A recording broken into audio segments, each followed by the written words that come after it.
Hi guys, welcome back to think smart. So നമ്മൾ ഇന്ന് discuss ചെയ്യാൻ പോകുന്നത് 8 മാർക്കിൻ്റെ ഷുവറായിട്ട് വരുന്ന ഒരു ക്വസ്റ്റ്യനാണ് ദ കമ്പാരിസൺ ഓഫ് 2 പോയം. അതായത് 2 പോയം തമ്മിൽ കമ്പയർ ചെയ്യുന്നത്. അപ്പോൾ ഞാൻ ഈ തന്നിരിക്കുന്നത് ഈ ഫോർമാറ്റിൽ നിങ്ങൾക്ക് ഏത് ക്വസ്റ്റ്യൻ വന്നാലും ഇത് എഴുതാം, ഏത് കമ്പാരിസൺ വന്നാലും നിങ്ങൾക്ക് ഈ ഫോർമാറ്റ് എഴുതാവുന്നതാണ്. So let's start. A comparison between the poem A and B.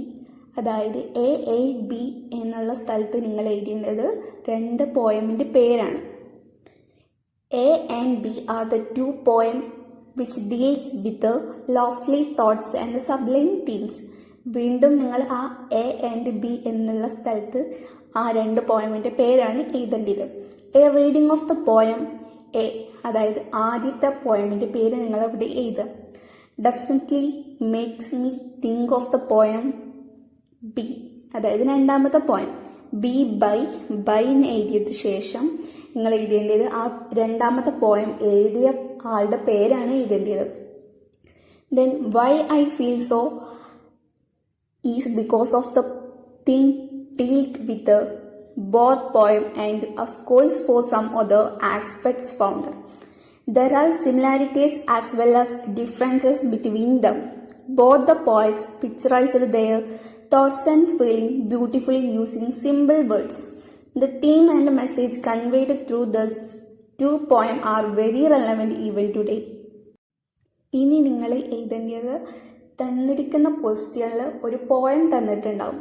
ആ പോയമിനെ കുറിച്ച് നിങ്ങൾക്ക് എന്താ ഉണ്ടാക്കി എഴുതാൻ പറ്റുക അത് നിങ്ങൾ അവിടെ എഴുതുക.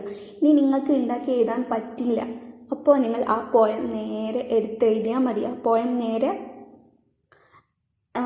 ലൈൻ എഴുതാതെ നീട്ടി വലിച്ച് എഴുതുക.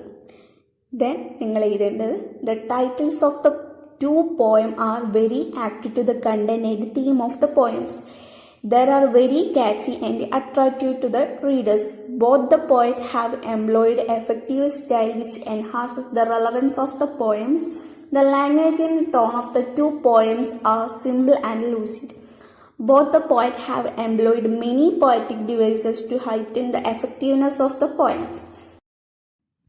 Both the poems have visual imagery. The pictorial quality enhances the beauty of these poems. The ending of these 2 poems are very striking to the readers.